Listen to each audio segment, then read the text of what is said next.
ሰላም ዝኸበርኩም ተኸታተልቲ ኤረና ኣብዛት ዛዘም ዘላ ሰሙን ዝነበሩ ንኤርትራን ጎረባብቲ ሃገራትን ዝምልከቱ ዜና ብምድሳስ ስነቕርቦ ሰሙና ፍጻሜታት ፈለማ በቶም ንኤርትራ ዝምልከቱ ክንፍልም ኢና ኤርትራ ኣገልግሎታት ኢንተርኔት ዝከታተል ኣሃዱ ስልያ ተዋፊሩ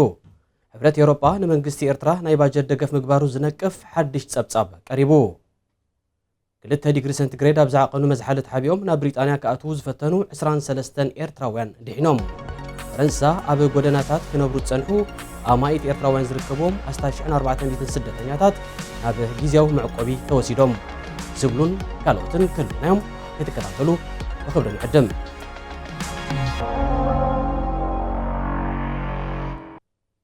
ኣብ ኤርትራ ንኣገልግሎታት ኢንተርኔት ዝከታተል ሓድሽ ኣሃዱ ስልያ ከም ዝተዋፈረ ምንጭታት ኤረና ሓቢሮም እቶም ብሓገዝ መንግስቲ ቻይና ኣብ ኣስመራን ከተማታት ቻይናን ዝሰልጠኑ ኣባላት ስልያ ኣብ ኤርትራን ዘሎ መርበባት ኣብ ምጽንጻንን ኢንተርኔት ካፈታት ኣብ ምክትታልን ከም ዝተዋፈሩ ሓደ ኣብ ዝቐረባ ናብ ኢትዮጵያ ሰገረ ኣባል እዛ ጉጅለ ንሬድዮ ኤረና ሓቢሩ ብመሰረት ዝበፅሐና ሓበሬታ ኣቐዲሙ ንናይ ሞባይልን ቴሌፎናትን ርክባት ዝጠልፍን ዝከታተልን ኣሃዱ ከም ዝጸንሐ ዝፍለጥ እኳ እንተኾነ እዚ ሓድሽ ኣሃዱ ግና ብዘመናዊ መሳርሒታት ዝሰልጠነን ብዝያዳ ኣብ ኢንተርኔት ዘድሃበን እዩ እቶም ማስታ 30 ዝኾኑ ኣባላት ተሃዱ ካብ ሚኒስትሪ መጓዓዝያን መራኸቢታትን ኣገልግሎታት ኤሪተል ሚኒስትሪ ምክልኻል ወተሃደራዊ ስልያን ሚኒስትሪ ዜናን ዝተዋጽኡ ምዃኖም እቲ ምንጪ ኣፍሊጡ ቅድሚ 10 ወርሒ ኣቢሉ ሓያሎ ክኢላታት ቴክኖሎጂን ሓበሬታን ወነንቲ ኢንተርኔት ካፈታትን ኣብ ወፃኢ ሃገራት ብኤርትራውያን ዝተዳለወ ጽሑፋት ዘርጊሕኩምን ኣብ ወፃኢ ምስ ዝርከቡ ደንበ ተቃውሞ ውዳቤታት ኣለኩምን ብዝብል ክሲ ከም ዝተኣስሩ ዘረጋገፀት ምንጪ ክሳብ ዝእዋን እዚ ከም ዘይተፈትሑ ኣመልኪቱ ኣገልግሎታት ኢንተርኔት ኣብ ኤርትራ ኣብ ርእሰቲ ካብ ዓለም ዝኸበረ ምዃኑ በቐሊሉ ዘይርከብን ውሕድ ዋሕዝን ዘለዎ እዩ ልዕሊ 5 ሚልዮን ብዝሒ ህዝቢ ኣብ ዘለዋ ኤርትራ ተጠቃሚ ኢንተርኔት ኣስታት 1.3 ሚእታዊት ጥራይ እዩ ኣብ ርእሲ እዚ ኣብዚ እዋን እዚ ብደረጃ ዓለም ጉንን ኮይኑ ዘሎ ናይ ሞባይል ኢንተርኔት ወይ ሞባይል ዳታ ኢንተርኔት ሰርቪስ ኣብ ኤርትራ ኣገልግሎቱ ንህዝቢ ዕፁብ ምዃኑ ይፍለጥ ይኹን እምበር ብፍላይ ወፃኢ ዝርከቡ ኤርትራውያን ዝፈጥርዎ ዘለው ጽልዋታት ስግኣት ዝሕደረሉ መንግስቲ ኤርትራ ካብ ሚኒስትርታት ጉዳያት ወፃኢን ዜናን ከምኡ ድማ ቤት ጽሕፈት ህግደፍ ዝተዋፅኡ መንእስያት ብምውፋር ኣብ ዲጂታል ፕሮፓጋንዳ ኣዋፊሩ ይርከብ ሕብረት ኤውሮጳ ንመንግስቲ ኤርትራ ናይ ባጀት ደገፍ ምግባሩ ዝነቅፍ ሓድሽ ጸብጻብ ቀሪቡ ፓርላማ ሕብረት ኤውሮጳ ብዕለት 23 ጥሪ ኣብ ዝወዓሎ ኣኼባ ሓያሎ ካብ ኣባላቱ ነቲ መንግስቲ ኤርትራ ብኣባላት ሃገራዊ ኣገልግሎት ከስርሖ ዝውጥኖ ዘሎ መስመር ጽርግያ ኤርትራ ኢትዮጵያ ዘለዎም ተቃውሞ ኣስሚዖም ራፖርተር ናይቲ ፓርላማ ሚሸል ሪቫሲ ኣብ ዘቕረበቶ ጸብጻብ ሕብረት ኤውሮጳ ነዚ ፊናንሳዊ ሓገዝ እንተገይሩ ኣብ ኤርትራ ብዝካየድ ግዱድ ዕስክርና ብቐጥታ ይሳተፍ ከም ዘሎ ዘመልክት እዩ ክትብል ገሊጻ ሓያሎ ኣባላት ፓርላማ ብወገኖም ሕብረት ኤውሮጳ ንመንግስቲ ኤርትራ ዝለገሶ ሓገዝ ኣብ መጀመርያ ዝገለጾ መጠን ገንዘብን ድሒሩ ዝተገልጸ ምስጢርን ናይ ኣስታት 60 ሚልዮን ዩሮ ፍልልይ ስለ ዘሎ ግሉጽነት ዝጎደለዩ ክብሉ ነቒፎም እዚ መሰረት ከዓ ሕብረት ኤውሮጳ ወይ እኹል ወይ ከዓ ግሉጽ ሓበሬታ ስለ ዝሃበ እቲ ሓገዝ ደው ክብል ጸዊዖም ፓርላማ ሕብረት ኤውሮጳ ብተወሳኺ ኣባላት ሃገራዊ ኣገልግሎት ኣብ መንግስታዊ ትካላት ተመዲቦም ብዘይ ክፍሊት ይሰርሑ ምህላዎም ብዓብዩኻ መንግስቲ ኤርትራ ንህዝቡ ንምቁፅጻር ይጥቀመሉ ከም ዘሎ እኹል መርትዖታት ዝቐረበሉ ስለ ዝኾነ እዚ ማለት ድማ ምስ ኣህጉራዊ ሕግታት ዝጻረር ግዱድ ዕስከርናን ዘበናዊ ባርነትን የካይድ ከም ዘሎ ዘመልክት እዩ ኢሉ ወደባት ኤርትራ ምስ ኢትዮጵያ ዘራኽብ መስመር ጽርግያ ንምህናጽ ሕብረት ኤውሮጳ ንመንግስቲ ኤርትራ ተወሳኺ ናይ 95 ሚልዮን ዩሮ ሓገዝ ክህብ ከም ዝወሰነ ኣቐዲሙ ተገሊጹ እዩ The EU has agreed for the Eritrean company to use forced labor here, as you know, in Eritrea. It is a dictatorship and young people are forced to carry out military service, and this is forced labor. Now, civil society has drawn our attention to this,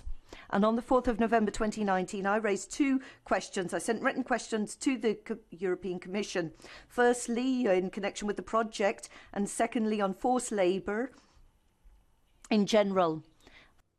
ኣብ ሰሜናዊ ክፋል ፈረንሳ ኦበርቪሌ ኣብ ዝተባሃለ ከባቢ ቴንዳታት ብምዝርጋሕ ኣብ ጎደናታት ክነብሩ ጸንሑ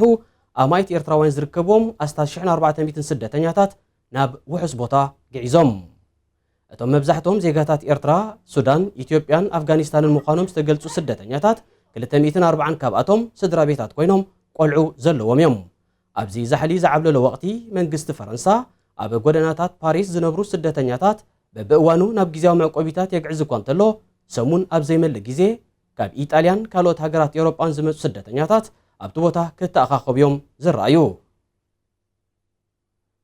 ኣብ ካልእ ዜና ዴንማርክ ኣብዚ 11 ዓመታት ዝወሓደ ብዝሒ ሓተት ዕቑባ ምቕባላ ኣፍሊጣ። እቲ ሃገር ኣብዛ ዝተዛዘመት ዓመት ካብ ሶርያ ኤርትራን ሶማልን ዝመፁ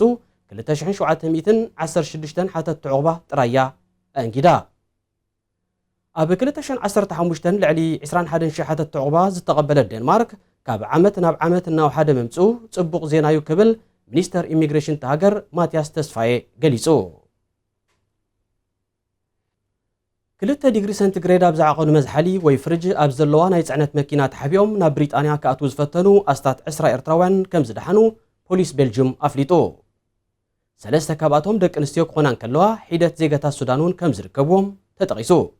እቶም ኣብ ከቢድ ቀዝሒ ተሓቢኦም ናብ ብሪጣንያ ንምስጋር ብሓሙስ 23 ጥሪ ኣብ ወደብ ዝብሩግ ዝተታሕዙ ኤርትራውያን ብእውንብኡ ህፁፅ ቀዳማይ ረድኤት እዩ ተኻይዱሎም። ወላሓደ ካብኣቶም ኣብ ናይ ሞት ሓደጋ ከም ዘየለ ንኣኽባር ሕግት ሃገር ብምጥቃስ ማዕከን ዜና ዌስት ፍራንስ ሓቢራ። ንሳቶም ቅድሚ ትሓዞም ኣብ ዝነበረት ለይቲ ካብ ከተማ ሊየዥ ንምብራቕ ርሒቑ ኣብ ዝርከብ ከባቢ ዋረም ወሎንያ ዝተባህለ መካይን ዝፅዕናሉን ዝራገፋሉን ቦታ ደው ኢላ ናብ ዝነበረት መግቢ እተመላልስ መዝሓሊ ዘለዋ ናይ ጽዕነት መኪና ዝተሰቕሉ ናብ ብሪጣንያ እትሰግር ስለ ዝመሰሎም እዮም። እንተኾነ እታ መኪና ናብ ብሪጣንያ ዘይኮነ ነዊሕ ርሕቀት ከይተጓዓዘት ጽዕነታ ከተራግፍ ደው ስለ ዝበለት ብህይወት ክድሕኑ ከም ዝኽኣሉ እቲ ምንጪ ብተወሳኺ ኣረድዩ።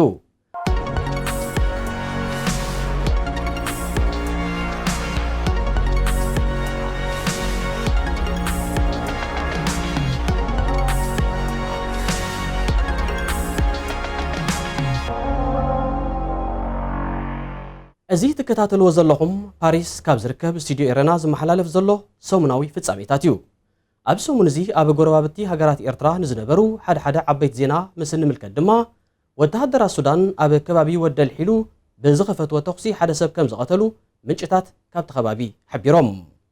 እቶም ወተሃደራት ኣብ ከባቢ ገዳረፍ ኣብ እትርከብ ወደል ሒሉ ብመኪና ንዝንቀሳቐስ ዝነበረ ሰብ ብሶኒ 27 ጥሪ ብዝኸፈትዎ ተኹሲ ዝቐተልሉ ምኽንያት ብዘይ ሕጋዊ መንገዲ ካብ ኤርትራ ሰገረ ስለ ዝመሰሎም ምዃኑ እቶም ምንጭታት ኣገንዚቦም። ሬድዮ ዳባንጋ ቦገና ብዘቕረበቶ ተመሳሳሊ ዜና ኣዛዚ ናይቲ ምስ ኤርትራ ብዘዳዊ ከባቢታት ኣብ ሓለዋ ተዋፊሩ ዝርከብ ክፍለ ሰራዊት 11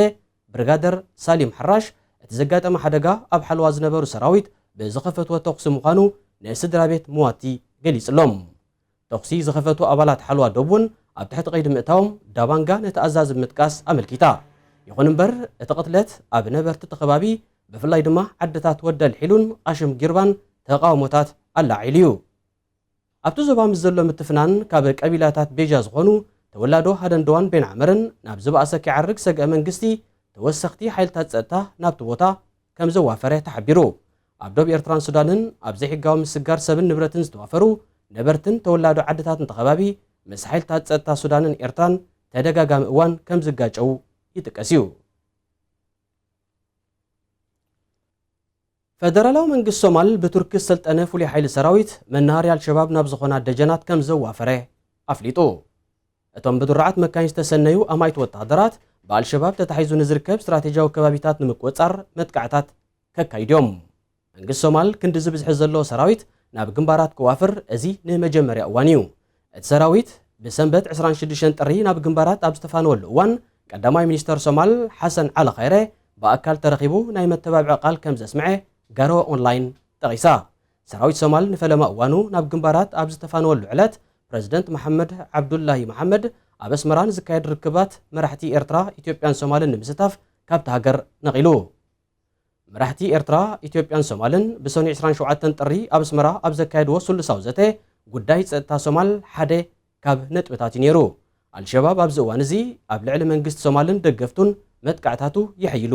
ይርከብ።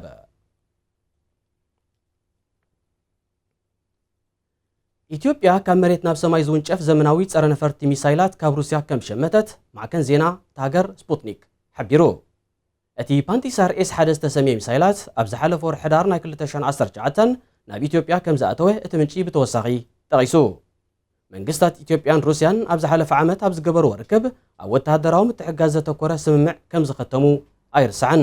ኣብ መወዳእታ ናይዚ ዓመት እዚ ድማ ፕረዚደንት ሩስያ ቭላድሚር ፑቲን ናብ ኢትዮጵያ ወግዓዊ ናይ ስራሕ ምብጻሕ ክፍጽም ተኽእሎ ከም ዘሎ ስፑትኒክ ኣሚቱ ናይ ስታት 52 ቢልዮን ዶላር ዘቤታውን ናይ ወፀን ውህሉል ዕዳ ዘለዋ ኢትዮጵያ ኣብ ውሽጣዊ ናይ ብሄር ግጭታት ተሸሚማ እናሃለወት ሓይሊ ኣየራ ንምሕያሉን ሓይሊ ባሕሪ ዳግም ንምህናፅን እትጓየሉ ዘላ ምኽንያት ብሓያሎ ወገናት ኣካታዒ ኮይኑሎ እቲ ሃገር ካብ ፈረንሳውን ሓያሎ ነፈርቲ ውግእ ንምሽማት ውጥን ከም ዘለዋ ይፍለጥ ሕጂ እውን ካብ ናይ ኢትዮጵያ ከይወፃና ብሚኒስተር ምክልኻል ኣቶ ለማ መገርሳ ዝምራሕ ላዕለዋይ ልኡኽ መንግስቲ ኢትዮጵያ ብዛዕባ እቲ ኣቐዲሙ ዝተበፅሐ ወተሃደራዊ ስምዓት ብዝምልከት ተወሳኺ ምይጥ ንምክያድ ፈረንሳ በፂሑ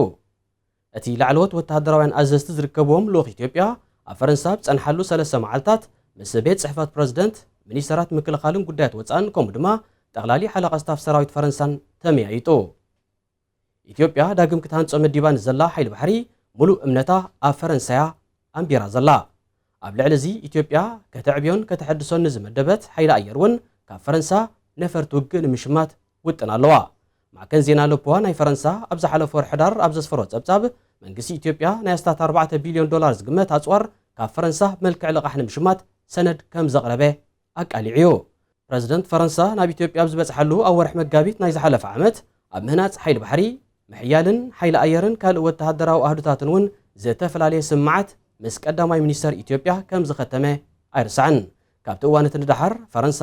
ክልተ እዋን ኣባላት ሓይሊ ኣየር ኢትዮጵያ ከተሰልጥን ከላ ሓድሽ ኣዛዚ ሓይሊ ባሕሪ ኢትዮጵያ ኮይኑ ተመዚዙ ዘሎ ሜጀር ጀነራል ክንዱ ገዙ ዝመርሖ ወተሃደራዊ ልኡኽ ድማ ኣብ ሻርቡግ ናብ ዝርከብ ማእከል ሓይሊ ባሕሪ ፈረንሳን ካልእ ወተሃደራዊ ነቑጣታትን ከም ዝበፅሐ ብሬድዮ ረና ኣቐዲሙ ተቓሊሕዩ ኢትዮጵያ ሓይሊ ባሕራ ዳግም ንምቋም እንታይ ኣድልያ ካብ ዝብል ሕቶ ንላዕሊ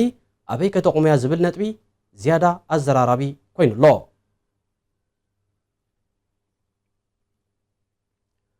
ኣብ ወርሒ ነሓሰ ኣብ ማእከላይ ቻይና ውሃን ኣብ ዝተባሃለ ከተማ ፈለማ ከም ዝተረኣየ ዝንገረሉ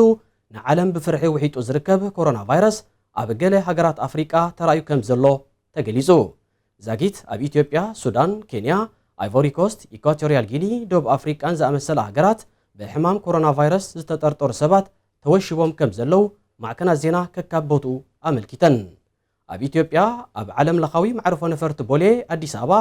4 በቲ ሕማም ዝተጠርጠሩ ሰባት ተወሽቦም ከም ዘለውን ነቲ ሕማም ንምቆጻር ኣብቲ ማዕርፎ ነፈርቲ ናይ ምቆጻጸር መስርሕ ወይ ስክሪን ይትግበር ከም ዘሎን ሚኒስትሪ ጥዕናት ሃገር ሓቢሩ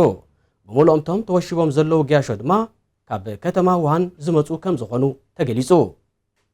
እዚ ከምዚ ኢሉ እንከሎ ኮሮና ቫይረስ ናብ ኣፍሪቃ እንተተላቢዑ ምስ ዘሎ ዋሕዲ ሕክምናዊ ኣገልግሎታት ንምክልኻሉ ኣዝዩ ኣጸጋሚ ከም ዝኸውን ውድብ ጥዕና ዓለም ኣጠንቂቑ ቻይና ኣብ ኣፍሪቃ ብትገብሮ ዘላ ዳርጋ ንሙሉእ ታህጉር ዝተንከፈ ወፍሪ ኣስታት 1 ሚልዮን ቻይናውያን ኣብ ኣፍሪቃ ዝቕመጡን ካብ እንዳብን ሃገሮም ዝመላለሱን ምስ ምዃኖም ጥንቃቐታት ናይ ምቁፅጻር መስርሕ ከም ዘድሊ ተሓቢሩ